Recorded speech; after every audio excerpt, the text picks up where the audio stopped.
episode 4. This is a really cool episode because this episode talks about who's right and who's wrong. I'm listening to the words, but hearing is different because now I'm internalizing what you're saying. I'm hearing the heart behind what you're saying. I'm digesting what you're saying, and I'm going to give you the appropriate response to what I believe you actually said. Yeah.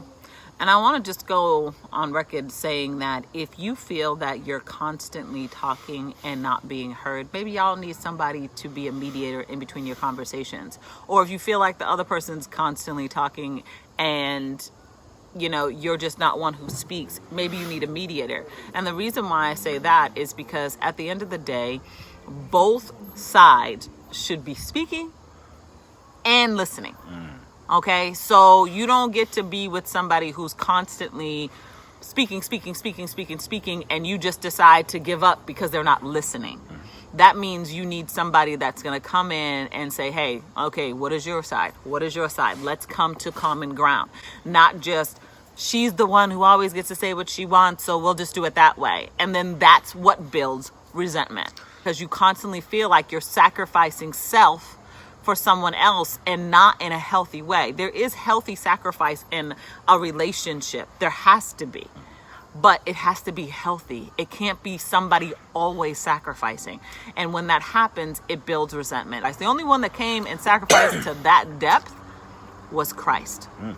But you still had to choose. It was Jesus. Was it? Yeah. Are you sure? I know my Jesus. Do we agree on that? We agree to be right and righteous. Yes, we agree to be right and righteous.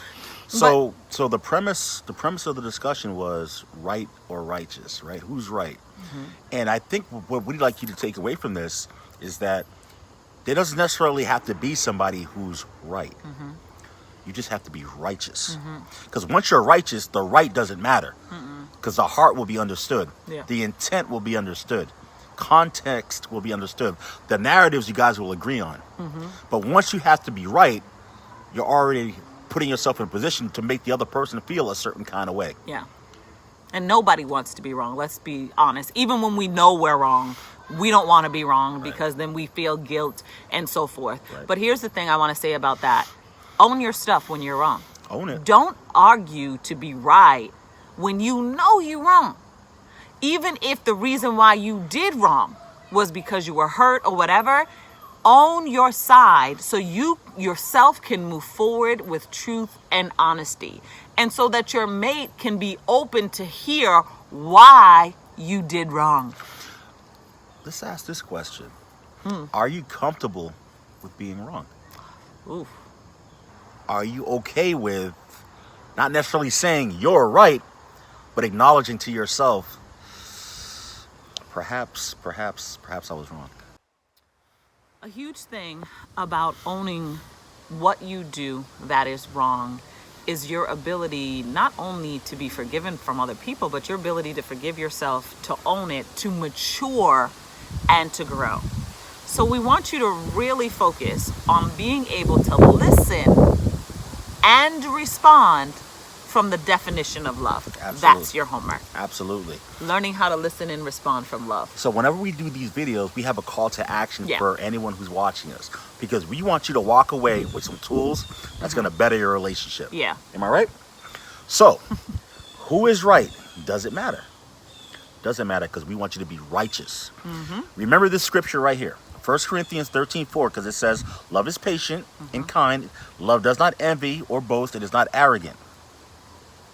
Think about that the next time you have a discussion with your mate. Think about those tools the next time you guys can't agree on who's right and who's wrong. Remember, it's not about who's right or who's wrong. It's about the heart behind the discussion. Remember to be patient with the discussion. Remember not to be arrogant in the discussion. Remember to hear the person's heart in the discussion. And remember this.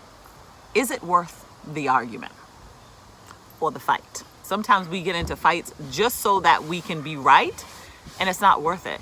Right. Think of the cost that you're paying just so you can walk away and say that you're right. Are you walking away by yourself? Are you walking away in a broken relationship, in a broken marriage? What are you walking away with just because you get to say, I was right in that conversation because you didn't do it God's way and you didn't do it in love. Right. I have self-vindication because I was right. But now my wife feels a certain kind of way because the way I made it seem that I was right, or the way I secured my victory is right, made her feel a certain kind of way. Yeah, no mate ever wants to feel like I just can't get anything right. Encourage one another, love one another, and sit down and calmly have conversations about the way you're feeling.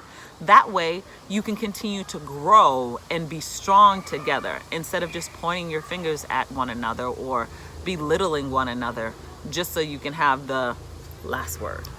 So here's what we want you to take away. Listen to the words being said. Hear the heart behind it. And what, my love? Do it all in love. Do it all in love. So go learn what love actual definition is in Corinthians. Don't be looking up Webster. Go look up Corinthians. 1 Corinthians. 1 Corinthians 13, 4. 4, and know how to love your mate from there. Know how to love them and talk from there. Listen, hear, love. Love. That's the breezies, just between us. Love you guys.